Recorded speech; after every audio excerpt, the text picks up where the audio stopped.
Hi, I'm Damon Smith, Extension Field Crops Pathologist at the University of Wisconsin-Madison.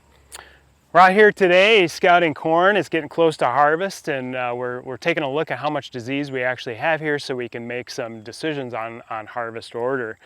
And we got a lot of questions on tar spot, and this crop does have a little bit of tar spot, and I think one of the best ways to be sustainable and innovative at the same time with your pesticide applications, especially against a disease like tar spot, is to utilize a decision support system. And at the University of Wisconsin-Madison, we've developed several decision support systems that are free and available for you to use.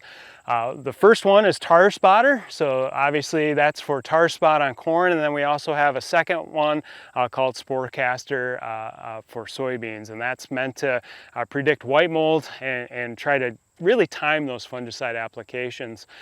In 2023, we did have a little bit of tar spot, but folks were actually able to save a fungicide application if they used the Tar Spotter tool, because that tool helped them figure out what the weather conditions were like at really critical times in the season and really hold back on those unneeded fungicide applications. In some pockets, the tool did tell them to spray, and then they were able to actually improve the efficacy of their products by getting the timing right.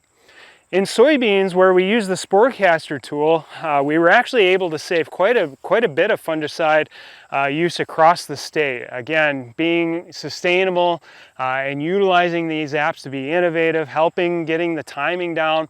We did have some pockets where we did have to put some fungicide out for white mold, but for the most part we were actually able to save those fungicide applications. So you're probably wondering, how do you actually access these tools? Well, you can go to the Android store or the Apple store and actually download the app down onto your phone. Once you get the app on your phone, you'll actually need to set up a field in your field history.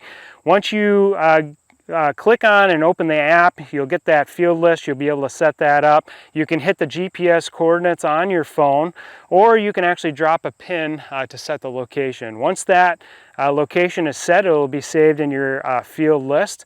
And then once you go in there, you'll have to answer a couple of questions to actually initiate a forecast or get the daily risk.